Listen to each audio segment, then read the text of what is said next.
Welcome back to the briefing here on Shift by MSNBC. The last few weeks have seen the political world entirely upended. Yes, by Donald Trump, by Ted Cruz, by Bernie Sanders, but more importantly, by Iowa and New Hampshire. The early nominating contests have been the official start of the presidential election for decades, but there are those who argue their outsized influence doesn't make much sense in the 21st century. Count me as one of those people. Joining me now is Joshua Spivak, Senior Fellow at the Carey Institute of Government of Wagner College, who wrote about the dissatisfaction with Iowa and New Hampshire for CNBC.com. Wonderful piece. I encourage everybody to go out and read that. Joshua, thanks so much for making some time. Thanks for having me on. So give us a little bit of a rundown here. Let's start off with Iowa. I think that over the last two cycles, voters have seen the problem with the caucus system. This year, on the Democratic side, no real official winner. Hillary Clinton certainly won, but there were coin flips to decide the last few delegates, a very odd process in our modern-day democracy. 2012, on the Republican side, Mitt Romney originally declared the winner, and then actually a few days later, well, it was Rick Santorum, and he would have had a lot more momentum had he come out the victor that night. How is Iowa fixable, and should it just be thrown away to be the top one? Iowa should really go to a primary system at this point, but maybe it should be thrown out, and there is really questions on what result is best for the parties. The parties are currently allowing the two states to dictate their schedule. No other state is allowed to jump ahead of them. By rule of the parties, they strip states of their votes. So are these two states the ones who are serving their parties best? And you see New Hampshire, you see a lot of poor candidates come out. The only Democrat who ever won New Hampshire and won the election in the end was Jimmy Carter. Iowa has a lot of very odd candidates. Reagan lost it the first time. Bush lost it. George H.W. Bush lost it the first time. McCain lost it. A lot of different people lost it in their race. So what do they want to do with these primaries? They want to eventually not choose the best candidate in terms of who has the best policy. They want to choose the candidate who is most likely to win. And that should be the goal of the political parties, if not the system itself. The voters should choose the best candidate. The parties should try to make it so that candidate will eventually win the election. And you raise a good point, because the electorate in these states, it's older, it's whiter, it's oftentimes more rural. It's not necessarily reflective of the states that the party needs to win to obtain the presidency, specifically those very important swing states like the Floridas, like the Virginias, like the Colorados and such. So it would almost behoove the parties to try and take away the outsized influence that these states have. Why do you think the parties have been so fearful? Remember back in 2008, Michigan and Florida, as you bring up in your piece, they tried to move ahead of time. They were punished on the Democratic side. Delegates stripped away. Do you think that that era is close to over because bigger states are going to can ascertain more control over the party and say, hey, what gives here? I think every time we kind of think it's going to be over, and it doesn't end.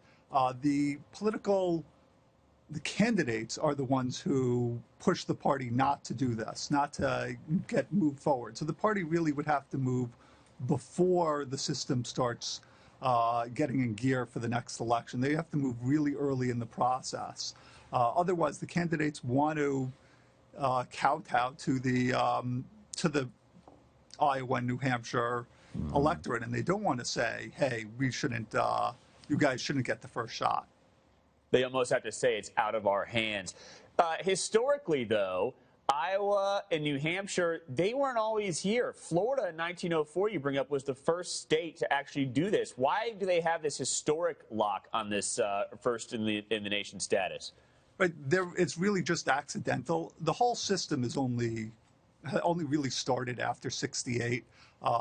New Hampshire had a role in 1952 in that primary against Harry Truman when he was just debating whether to run. But it was the Johnson-McCarthy race that really put New Hampshire on the map.